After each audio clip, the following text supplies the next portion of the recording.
பாப்பா ஒரே போர் அடிக்குது அப்படின்னு சொன்னால, அதனால சிட்டி சென்டர்ல இருக்க மேஜிக் பிளான்ட் தான் கூப்பிட்டுட்டு போயிட்டு அப்படியே கொஞ்சம் ஷாப்பிங்லாம் பண்ணிட்டு வந்திருந்தேன்.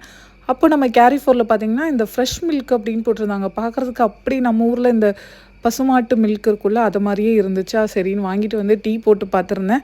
நம்ம ஊர்ல அப்படியே சுத்தமான அந்த பசுமாட்டு மில்க் இருக்குல்ல, அந்த மாரி ஒரு ஃப்ளேவர்ல நல்லா இருந்துச்சு. அதுக்கப்புறம் இந்த ஸ்டோரேஜ் பாக்ஸ் வாங்கிட்டு வந்திருந்தாங்க. இந்த ஃப்ரூட்ஸ் எல்லாத்தையும் ஸ்டோர் பண்ணி வைக்கலான்ட்டு. ஏன்னா ஃப்ரிட்ஜில ரொம்ப நேரம் வைக்கும்போது, ஒரு மாரி அழுகி போற மாரி ஆயிடுதா, அதனால இந்த மாரி ஸ்டோர் பண்ணி வச்சுக்கிட்டா நல்லாயிருக்கும்னு வாங்கிட்டு வந்தேன். அப்புறம் நேத்து ரொம்ப வெளியிலலாம் சுத்துனது, அப்புறம் ஃபுல்லா வெளியில தான் சாப்பிட்டுருந்தோம் மதியானம், ஈவினிங் எல்லாமே நைட்டும் சேர்த்து. ஸோ, அதனால இன்னைக்கு சிம்பிளா தயிர் சாதம், முட்டை ஃப்ரையு, அப்புறம் சோசேஜ் ஃப்ரை இது எல்லாமே பண்ணியிருந்தேன்.